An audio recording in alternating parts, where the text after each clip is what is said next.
to the UIAAA Connection podcast. GoFan and VNN are proud to be the exclusive sponsor of the UIAAA Connection. Now a combined company, GoFan and VNN provide a seamless integration for digital ticketing and athletic websites. Direct your fans to one place for all your athletic events, communications, and tickets to home and away games. Thank you to GoFan and VNN for their exclusive sponsorship of the UIAAA Connection. Welcome back to another edition of the UIAAA Connection. I'm your host, Mark Hutch Hunter. Today we have as our special guest, Mike Gatley, Certified Master Athletic Administrator, recently retired Executive Director of the Cape Atlantic League and current new member of the NIAAA Professional Development Team. Welcome to the podcast, Mike. Thanks, Mark. I really appreciate it. Look so forward to seeing you. It's a really great day in Jersey here too. Well, there you go. Let's have you begin by sharing with our audience here in the U.S. and around the world where you grew up, where you went to college, your first job, etc.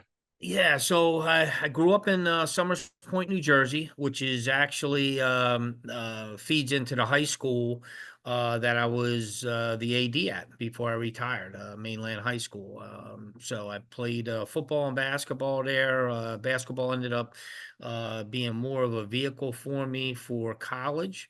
So I went to Franklin and Marshall College and played 4 years of basketball there.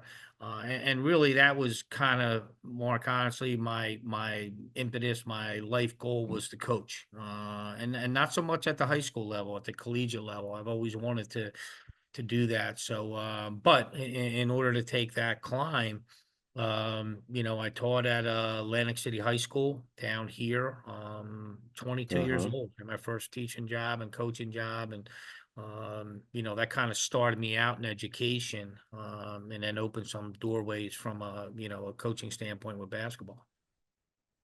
Well, now, since my geography is bad, well, it's not bad, but I don't have the geography of New Jersey quite as well as some others.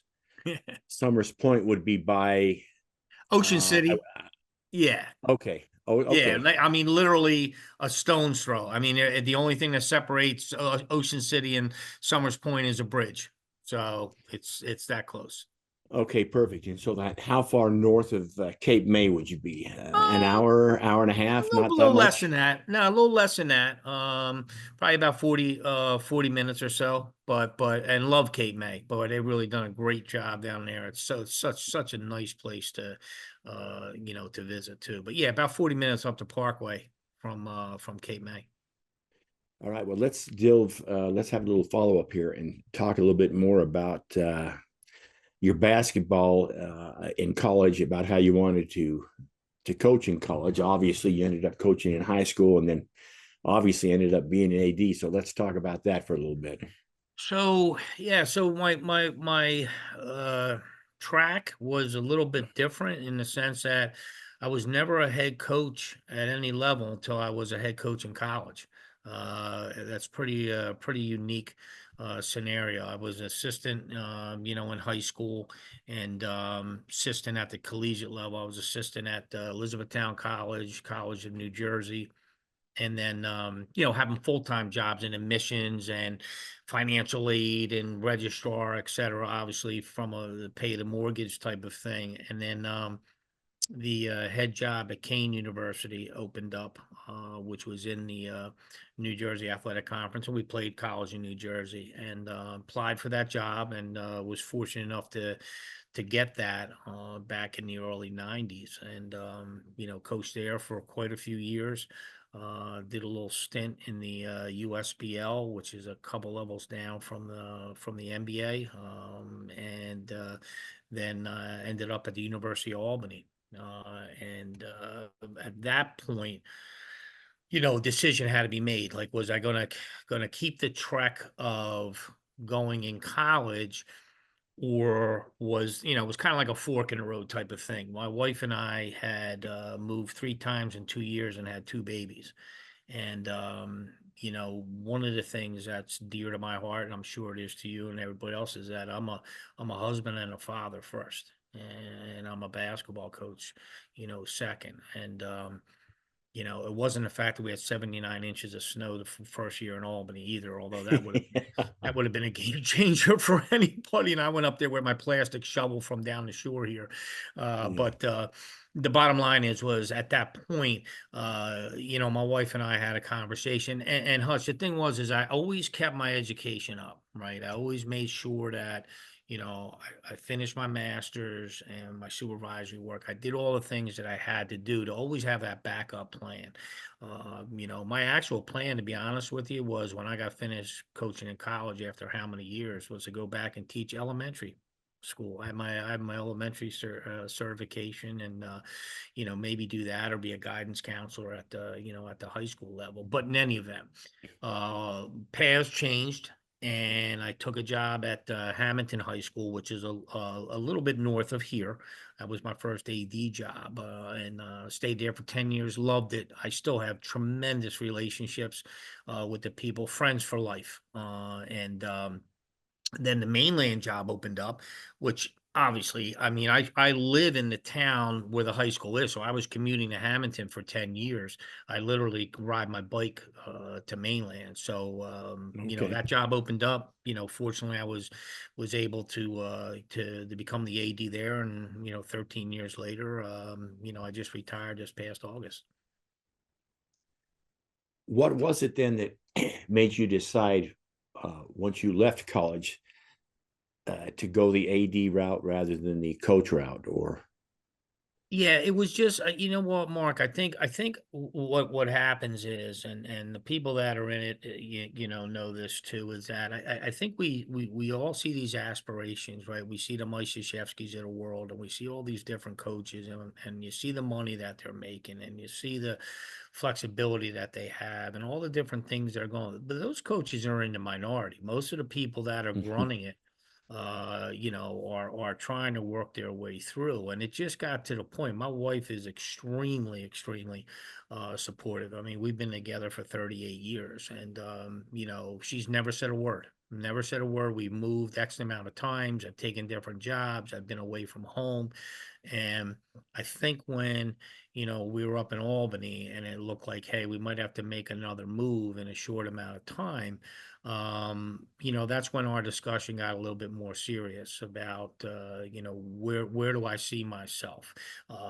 Do I miss it? 100%. Do I miss the fact that I never spent a Christmas at home for almost 10 years? I'm not saying we were deprived or anything, Mark. I mean, we would do yeah, Christmas before Christmas or we would do it after.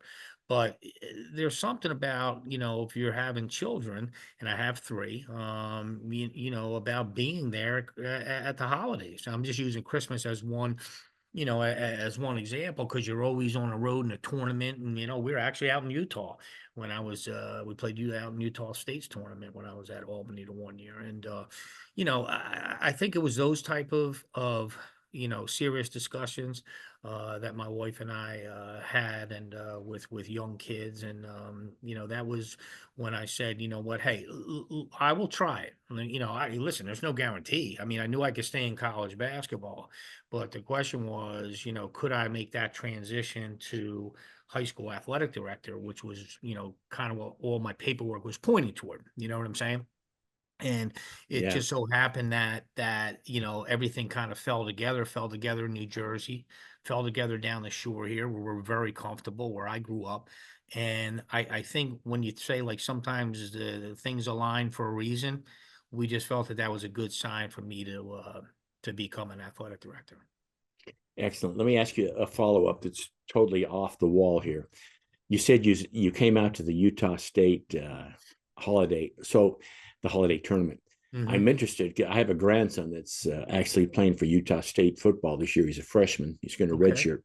But my question to you, if it's the holiday tournament, I know I mean, it's cold in Salt Lake, but it's 15 degrees colder in Cache Valley. Tell me if Cache Valley was different for you than being in Albany. No, No, absolutely not. All right, let me just say this to you, okay? This will give you a good idea. All right, I have sand between my toes. Okay, I grew up on the beach in New Jersey. All right, Yeah. so my wife and I are looking for a house in Albany, and we couldn't with the kids and all. I would go up and stay up in a hotel, and the college would put me up. We were still doing some basketball stuff, and I'm looking around for a house. My wife and I have very similar tastes. It wasn't anything like that. So anyway, we're looking around, and as we're looking at these different properties, I'm looking. I asked the woman. I said, what is with these? I see these fire hydrants, okay, and they've got like a 15-foot pole with a reflector on the top. And I'm like, what? I said, I've never seen anything, any of my real estate agent. I said, I've never seen anything like that. She said, you'll know what that is after a few snows. That lets them know where they can pile the snow, how high they can. And literally, Mark, there was a fire we lived in kind of like a complex kind of a thing. And the guys had blowtorches out there to get into the fire hydrant. And I'm like, wow. I mean, this is really so when you talk about like Utah, Albany, to me, and I would tell you this, God bless you, but I can say it's not just getting older. I'm not a cold guy. I enjoy all the seasons. I'm going to be honest with you. I love them. There's leaves coming down right now in my yard, but like that is that quote unquote in Albany lake effect. Yeah, they can Yeah. have that. With not too interested. That's So interesting. That's interesting. the Let, reflector story is the best though, because I'm like, I was telling her, yeah. she goes, "You'll see. You'll see what Yeah. that is." Yeah. Yeah. Let me ask you about some of the mentors and leaders you had in your life that had an effect on you early in life, in college, and then in the NIAAA. Yeah, and I don't. I'm one that, and I've had this question asked, at different ways, and before I don't really pick out a person from a professional standpoint. I do have a few people, one in particular that was very close to me that passed away that was in the business this past June, and we were dear friends, and he was just a great colleague, but also a great friend. But I think where I guess, and you're always learning, right? So, and I'm still learning, and I'm still making mistakes every day, right?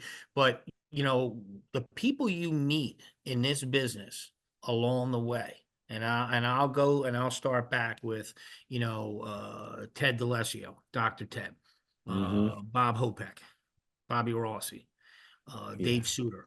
These are the guys in New Jersey that got me involved with the DAA&J, which is our state, athletic directors organization. And then as I began to get more involved with the CAA, obviously taking my classes and the CMAA.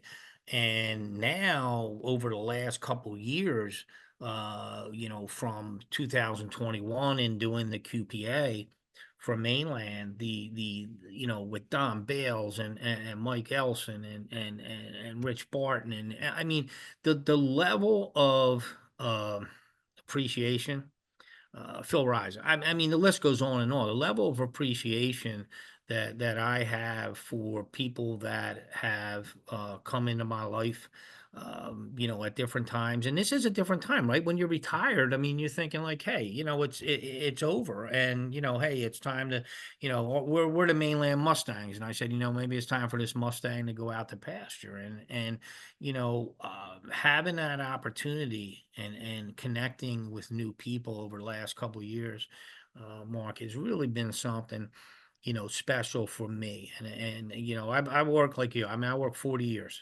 between, teaching, coaching, and what have you. And to think at this point that I'd have still a connection in my league, which I said I played in it as a high school kid, and the level of support and actually fun that we're having with the NIAAA. I'm lucky, man. I feel like I'm very, very fortunate. Yeah. Excellent. Let me ask you a little bit of a personal question. Mike, what's your biggest failure or disappointment in life, and what did you learn from it? I will tell you this, and I have absolutely no problem saying this, and this is something that I share with uh, young ads, because I think sometimes our best lessons are our failures, right, Hutch? And I use a phrase now that a very dear friend of mine helped me with. You respond to issues, you don't react, right? For many, many years, and I don't know, it could have been the coaching part of it or whatever, but when you transition from college coaching to high school administration, um, there's a different level of how, sometimes things should be handled. And I think there were too many times early on where I overreacted in situations. Mm, And I can tell you this, that no one respects people that are reactors. You want to be respected in any business in any walk of life. I think you need to be a responder. And I will tell you, as much as my dear friend helped me, my wife was was key in helping me. I don't know. Is it Irish? Is it the Italian? Whatever it was, whatever it is, it doesn't work. And that's something that I share with young ads, mentoring wise, etc. Keep your emotions at the right level. And that includes, even when you're at games, kid scores a touchdown three. You wouldn't know to me whether, I mean, our football team, was unprecedented last year, undefeated, first time in the school's history, state championship. I mean, I walk off the field at the end. Of course, I'm happy for the coaches and of course, I'm happy for the community and the stakeholders, but you wouldn't see a difference in me from that, or God forbid if we lost by 30. And I think that's a skill, and that's something that, because you're always being looked at, you don't really sometimes believe it, but I think my biggest failures were based upon the fact that I reacted to situations in the past, other than responding much. I think that's really a key point for me, and I think it was a turning point for me to try to be a better, athletic director, but just in general, just a better person, man. I mean, and guess what? It's worked. mm. I mean, hey, and listen, I just said this, I said this last year. I said it took me all these years to finally figure out how to be an AD, and now I'm going to retire. I feel like I finally got it. Like, I'm not the best, but I finally get it. And I'm like, yeah, Yeah, but I can just put my paperwork in to retire. You know what I'm saying? So anyway, again, I go back to you're never too old to learn. yeah. And that was, for me, that's been my biggest failure over the years. But I can happily say that I did the stunad, I did eventually learn that after a couple times that it didn't work, you might have to change the way you approach things. So That is so very well said. Thanks for sharing that. Let me go a little, well, not a different direction, but let me delve deeper into how you got involved in the DAA and J in the first place. I know you mentioned some of the legends, and by the way, you may not know this. The Godfather has made me an honorary member of the DAA and J. I actually have a picture on the wall with him and Rossi and oh, Dr. Ted and oh, who they're the am I best. forgetting? Dave Suter. Yeah, Dave's been on the Yeah. podcast. Well, actually, the Godfather has been on the podcast, as has Rossi. But talk about, so you came, obviously, you came back from Albany. You got Yeah. involved in New Jersey. Somehow you found out about the state association, and then somehow you Hmm. found out about the NIAAA. Take us through that.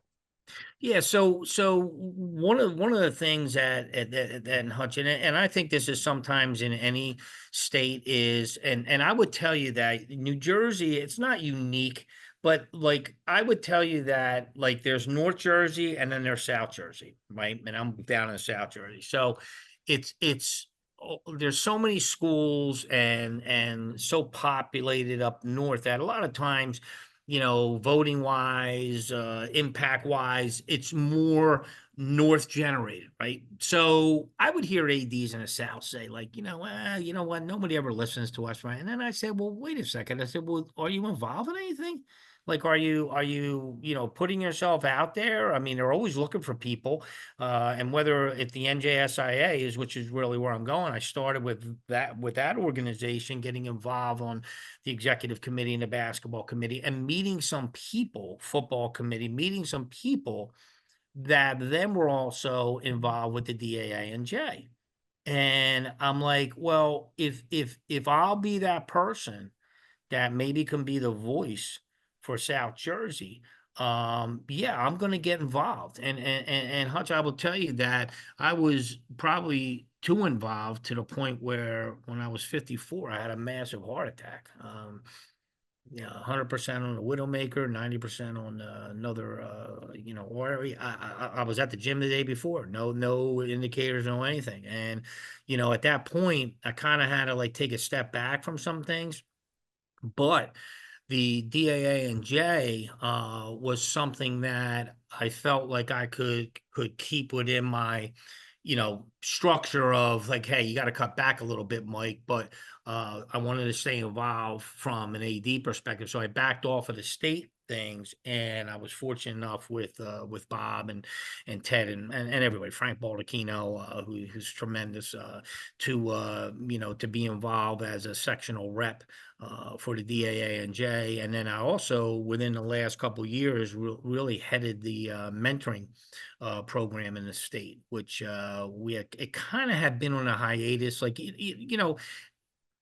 as in most some situation, look, you give them a booklet, you give them a mentor, but where was the follow-up, right? Like where Right. were we actually seeing, some of the dialogue, that type of thing. So we started, myself and my buddy is continuing on now, my co-chair, we started once a month to start.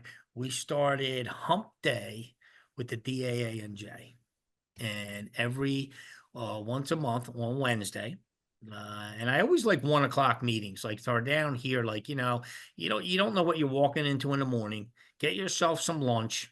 And then at 1 o'clock, we'll have a meeting, and we're done at 2. I don't care where we are. Like at 2, I'm a big one on that. Like if we say we're meeting for an hour, we're meeting for an hour. And man, I mean, Hutch, we had, and it was a little bit different in the sense that it was not just, first year ADs, it's newer ADs. And remember, we were still dealing with some COVID people that had come in during that time, but really hadn't had a normal athletic. So we would have upwards in the state. And I was blown away. I didn't even realize how many new ADs we had. We would have 60 something people a month on these calls.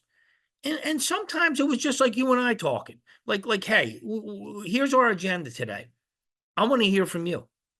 I want to hear contemporarily what is going on right now. I mean, sure, we can go over coaches evaluations, we can go over security measures, we can go over all those, and I will do that. But what is affecting you at your school right now? And man, oh man, bud. I mean, I say this all the time. I probably walked out of there learning as much as some of the people that were providing the information. And I think that's the key. But man, that thing really was just really, really cool, man.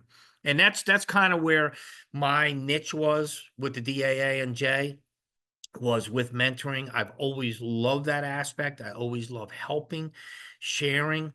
Not a know-it-all. I don't know anything, right? I always used to use the example. I said, if my hand represents how much there is to know about basketball, this little piece, that's how much I know.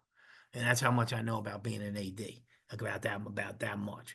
But if I can help you in any way, that's the greatest thank you is when you can help somebody, to me. So anyway, so that's a long answer to a short question, but that's how I got involved with the DA and J, stayed with it, loved it.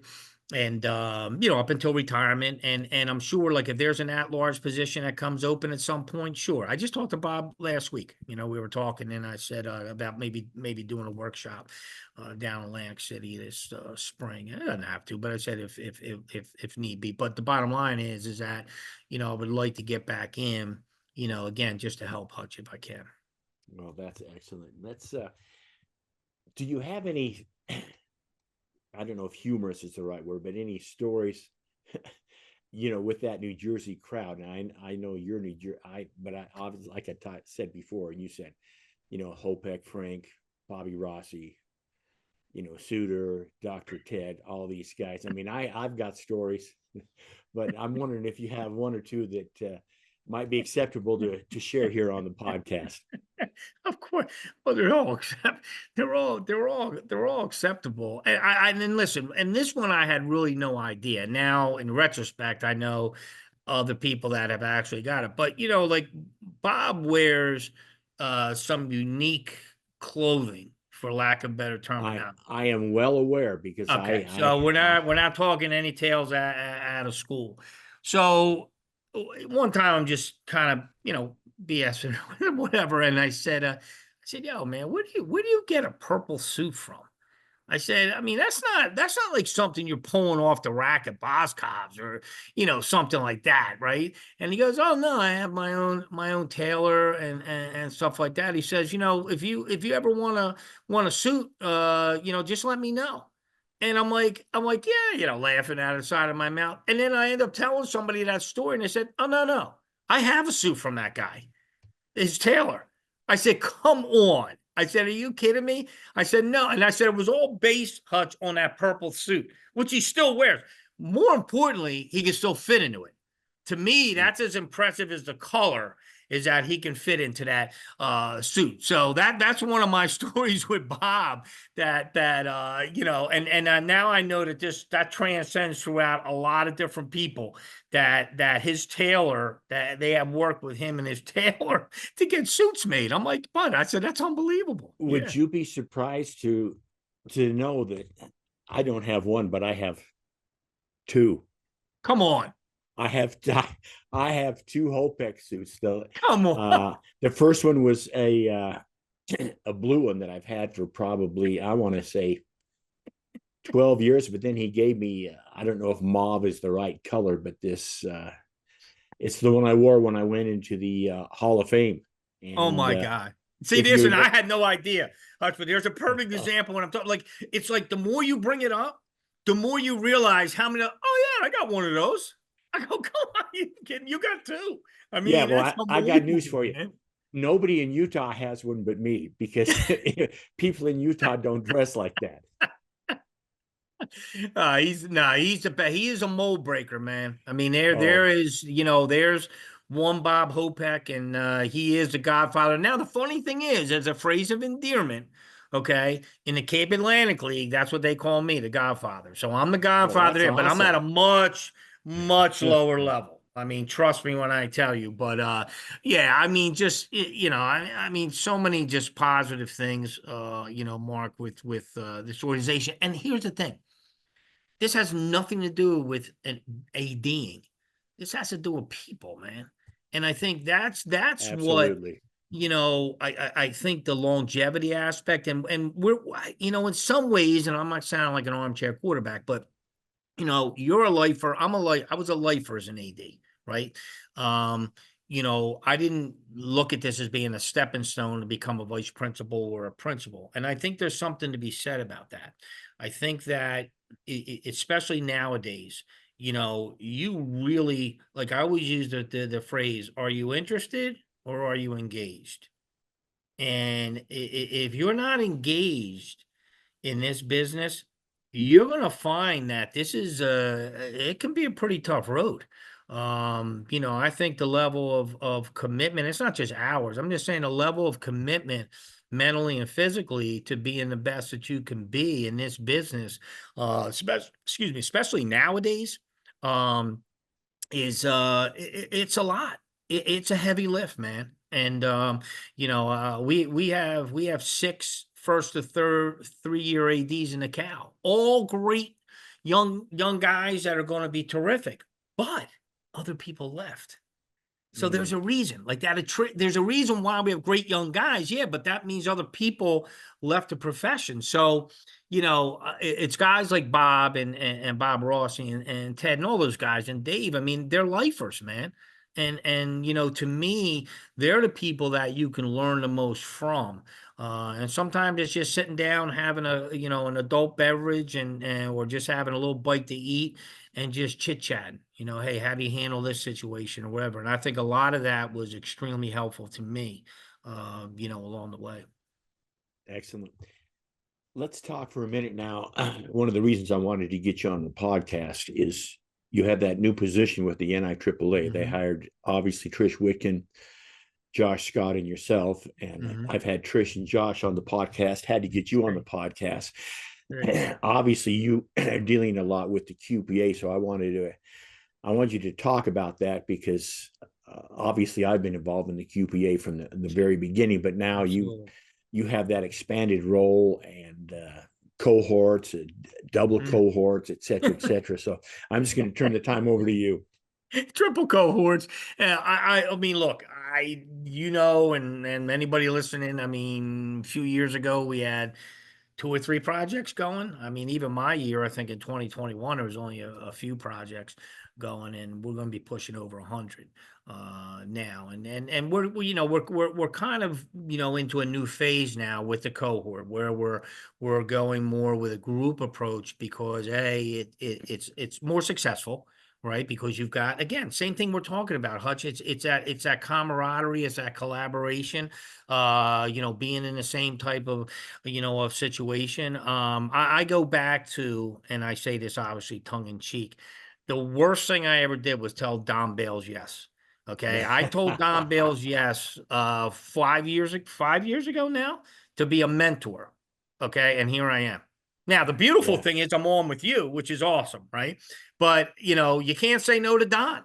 And this went from mentors, mentoring to reviewing and to, obviously with Don, Don's retiring soon and that presented, an opening. And I've just been so committed to the QPA. And here's the thing, and actually, Sherry Kaiser and I are going to do a workshop out in Boston at NADC on the QPA, and not so much. It's not a promo as much as it is, and it's that same question that comes up all the time.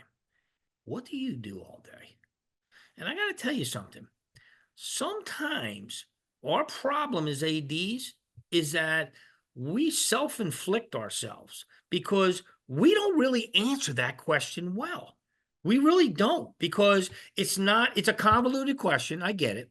But I do everything. I put out fires. I do transportation. I said, you do the QPA. Okay. You present to your board or your trustees or whomever you have, whether it's private school or whatever.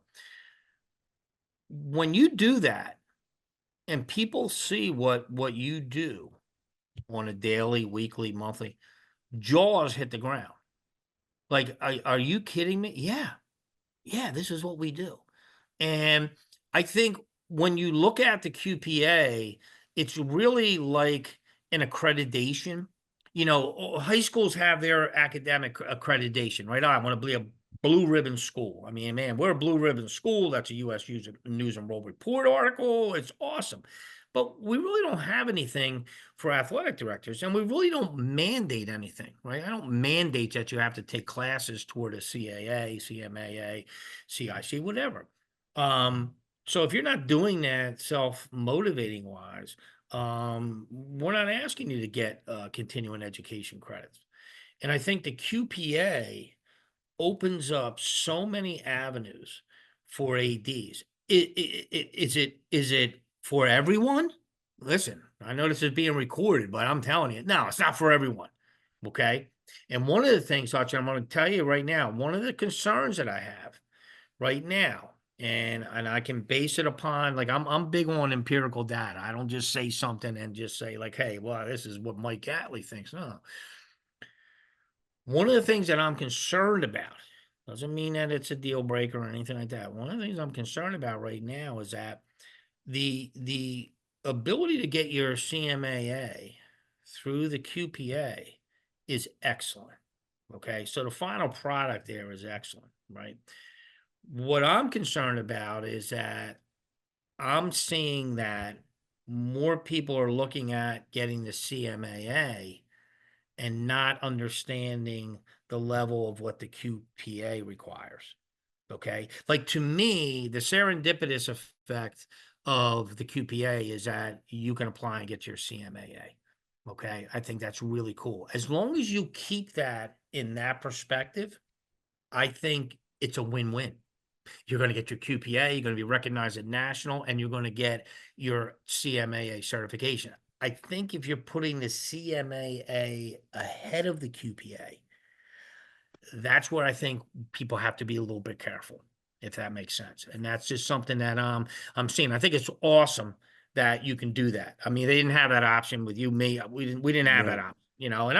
Listen, I had no problem. I did my project like you did, but my point is that that's my only concern right now. And I think the growth of this, and that's really what I'm getting at, the growth of the QPA going to the hundreds, literally internationally now. I think some of that has been promoted by the CMAA, which is fine. But I just caution people that that's an extra at the end. Right. That's not what that's for.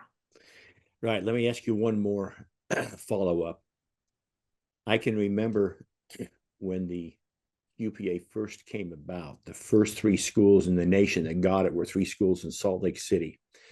And they had, and of course, for those that are listening to audio, you can't see it, but the binders had to be 4 inches wide. Oh. Well, but there was 3 of them. And so, but that's 3 binders per school. And so now you look at the fact that through Final Forms, through AMP, Unbelievable. we can do it there. We don't have to do the thumb drives. The fact that, I don't want to say this wrong, I want to say it's easier to get your QPA, but it's still a lot of work. But I want you to talk about, because of the advance in technology and because of the cohorts, maybe we'll get some people on the fence out there to thinking, yeah, maybe I'll give it a shot next year and apply. So talk to that for a minute. Well, let me just go back to the fact that we're one of Ohio and Jersey are one of the only 2 states in the country that have their own quality program award, right, for their state. Okay. Right. And I was fortunate enough to, and that's what kind of spurred me to go on. Like, hey, there's something else out there. But I will tell you this, it's 100% the truth. My wife's an attorney. I had a legal binder, okay, that I submitted for the program of excellence through the DAA and J. That was, like you're saying, it's a legal binder. They stopped taking paper after I did that. After that, they said, you have to put it on a thumb. We are not going through another Gatley project. Yeah. Because nobody really back then, that's what you did. You made copies Right. and you 3 whole bind and you sent it. And I think it cost me like $25 to mail the darn thing. So anyway, but looking at now, man, oh man, I mean, Final Forms it's a game changer. And to me, it's a game changer not only for the applicant. I'm one of my main roles with the PDA team in the QPA is mentors and reviewers. I am extremely cognizant and very much on top of the fact that you've got a life. You've got your job, you've got your family, religion, whatever the case may be. The mentoring and reviewing is far down that list. Although we need to have those people in order to make this happen. And to me, how this has been set up now and how we are evolving, Hutch, quite honestly, because this is an ongoing project. I will tell you this, not actually in the most positive way. I'm probably doing 25 or 30 hours a week on my things with the QPA. A lot of that is because I want to learn more, right? I want to be the best that I can be so I can help people as much as possible. But I can tell you that here's somebody that went through the process, much like you. I've been a mentor, been a review, and there's still so much to learn. And if we didn't have Final Forms, man, oh man, I'll tell you. See, like I always say this, my mentor, regardless of my mentor, I made it through the QPA. So my mentor, I was the luckiest guy in the world, was Mike Elson, right? So Mm, I always tell this story. I said, well, what kind of mentor was Mike? And I said, well, I asked him, I said, look, when we first talked on the phone, what kind of advice can you give me? I said, this thing looks like it's a monster. I mean, Hutch, when I was done, I mean, everybody's probably the same. I mean, I had 3,100 files that I yeah. submitted. I mean, you know what I'm saying, right? You know what he sends me in the mail? He sends me a piece of slate, a chisel, and a hammer. And he goes, here's where you start, how you start your project.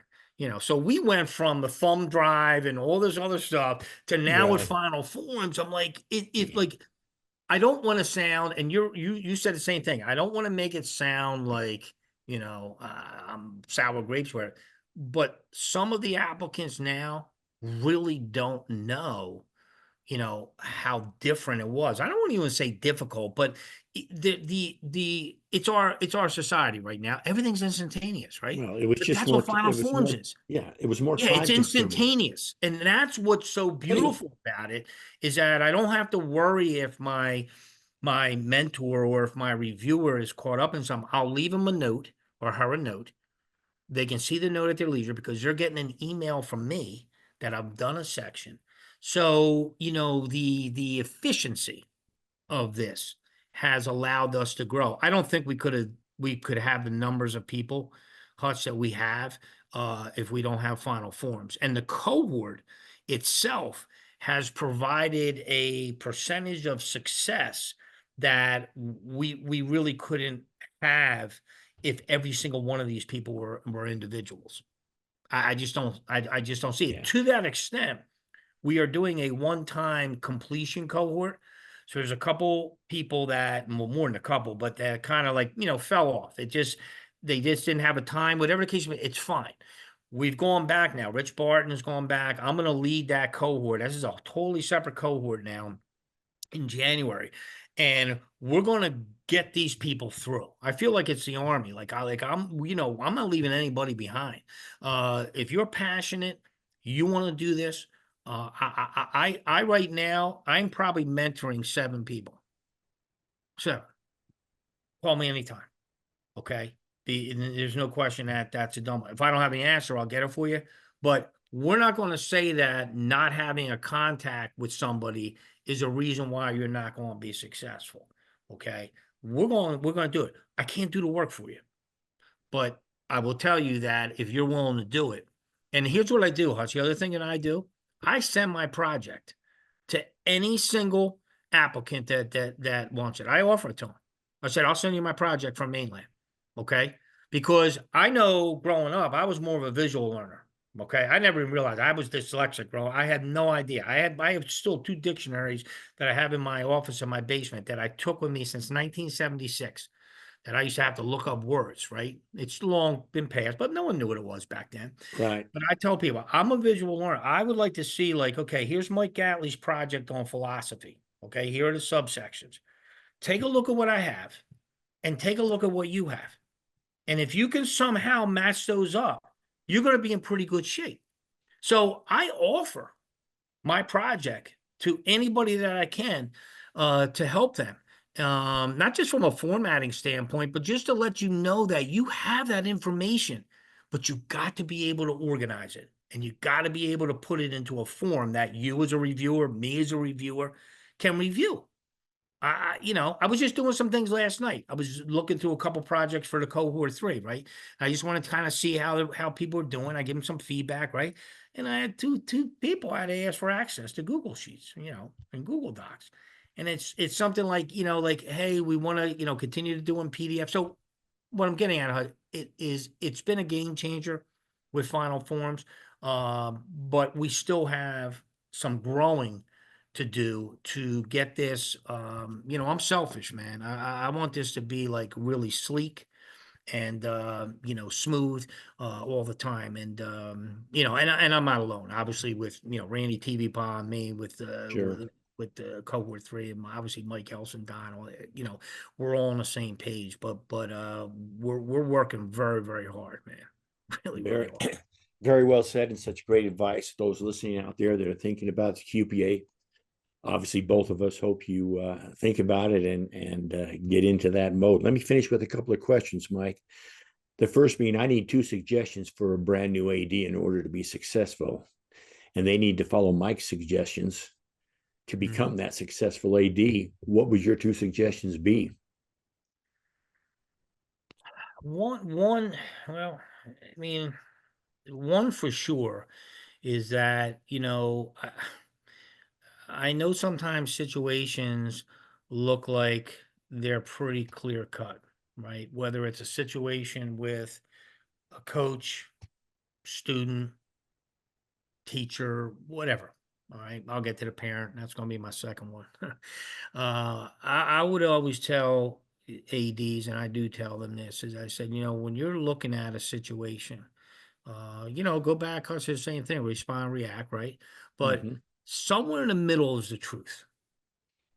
And that I always keep that as part of my conversation, because and I learned that from my wife. In a court of law, if you're interested in 100% win, you better be ready for 100% loss.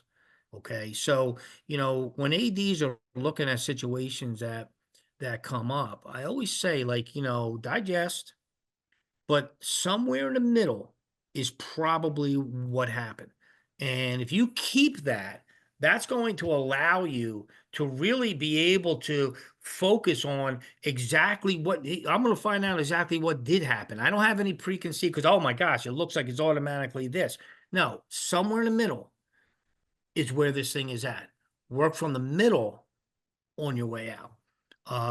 The second thing I would say is this, and this comes after, like years and years and years, right? Parents, right? Oh man, the parents and this and that and blah, blah, blah.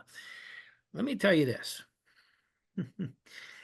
um, you may not like the delivery. Yeah. You may not like the emotion of a parent or parents, right? They'll react instead of respond. But I tell every young AD, I said, they're not always wrong. They're not always wrong. You need to take that into consideration. Hutch, I will leave you with this too, because I think this is an important part for young ADs. And we all have our handbooks, right? Philosophy, mission statement, all that. Like, all right, if it's written down, terrific. We all have it, whatever. I said to my coaches, and this has been my philosophy in education and athletics, my whole career as an AD. I asked my coaches to do 3 things every day. Every day. I don't care if it's a volunteer, paid, it doesn't matter how much money you're making. I asked them to coach fundamentals. I asked them to hold kids to high expectations on and off the field, pool, court, whatever. And I want them to treat them appropriately. No inappropriate touching or verbiage. If you're doing that every day, okay, and maybe I gotta qualify the fundamental thing, because when I first came to mainland, I walked through a girls' basketball practice. Okay, we have a very good program, and walked through, just cutting through the gym, whatever. And I saw some of the JV kids standing on the side. Maybe the coach was teaching the varsity a play. It's okay. 40 minutes later, I walked through and the same kids are standing there. That's not teaching fundamentals. You can't tell me you can't take the kids down the other half of the court. So we're asking the coaches to teach fundamentals every day. Hold the kids to high expectations. That covers being a psychologist, parent, coach, right? Counselor, psychiatrist. I wish sometimes we could prescribe. I'm sure we all wish we could sometimes. My point is that, and then the treatment thing is the key though, because if a parent wants to meet with me, okay, they got a problem with somebody on the team, with their kid, with the coach on the team. Our process always was coach first. You meet with the coaches, right? Coaches, and then if you're not satisfied with that, you come to me. All right. Hutch, 99.9% of the time it gets solved at that level. And I always tell the parents, be careful with treatment. This is not playing time or coaching style. I'm talking about how your son or daughter is being treated, right?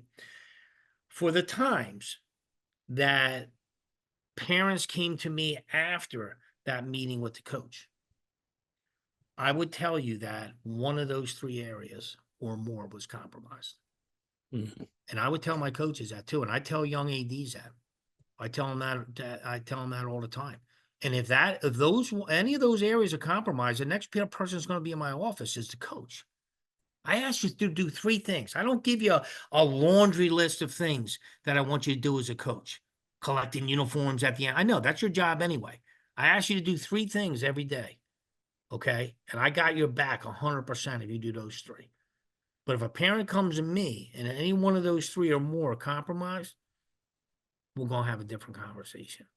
And that's what I share with ADs is have your philosophy of how you want to handle things and be consistent with that. And the parents, they're not the enemy, man. I thought they were for years. I mean, Hutch, look, this is just coming from learning, right? You were in the same boat. Yeah. We're age-wise, we're knocking on each other's door. All right. Anytime a parent's saying, "Oh my God, I got to meet with Gatley again. Oh my God, this guy, that guy." No, I switched. I said, no, I actually want to hear what you have to say. Okay, I really do. Because if my coach isn't treating your kid and teaching your kid every day, I would have a problem with that. And that's how I leave it.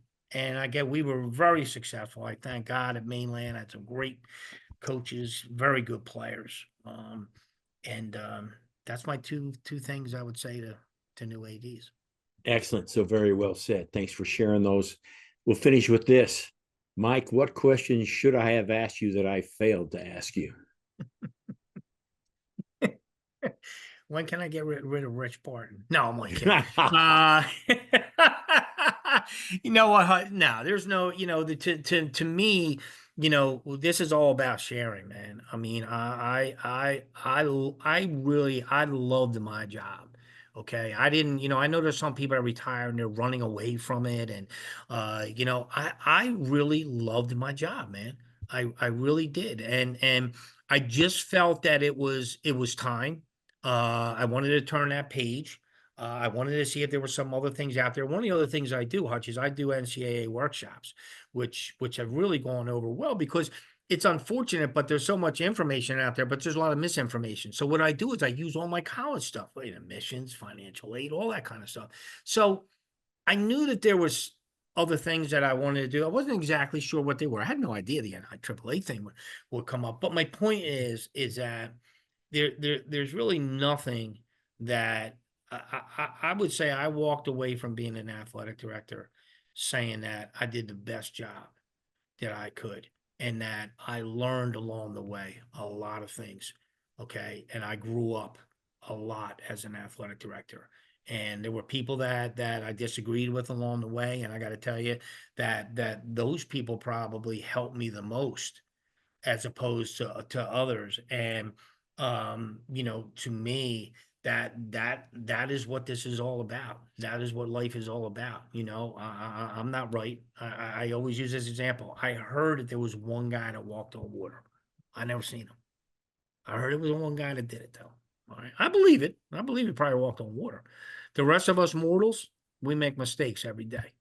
And that's the way I approach, every single day. And the other thing is, Hutch, is I talk to people every day, even like in our emails back and forth to you. Hey, my friend, good morning. I can't tell you how many times an AD will text me, even this morning, text me, ask me, say, hey, what do you think about this? Oh, hey, good morning, Mike. How are you? Good morning. Because I will tell you, I'll guarantee you, even in retirement, I'm busier than you are on the other end of that phone. Okay. You can give me a hello or whatever. So I'm constantly, like I said, we're constantly teaching and constantly being positive influences. So yeah, there's nothing you can ask me. I thank you so much for the opportunity and as much, Hutch, for you to get to know me better and me to get to know you. I've heard so many, tremendous things, and I know we've been on a couple, Zoomers together and all that kind of stuff. But I appreciate the fact that we were developing a friendship, and that means more to me, buddy, than anything else. So thank you. Thank you. That is so well said. On that note, that wraps it up for this edition of the UIAAA Connection. Again, our special guest today has been Mike Gatley, CMAA, member of the NIAAA Professional Development Team. Mike, thanks so much for being on the podcast.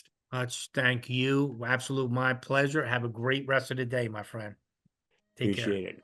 For our listeners, we hope you tune in again next week for another edition of the UIAAA Connection.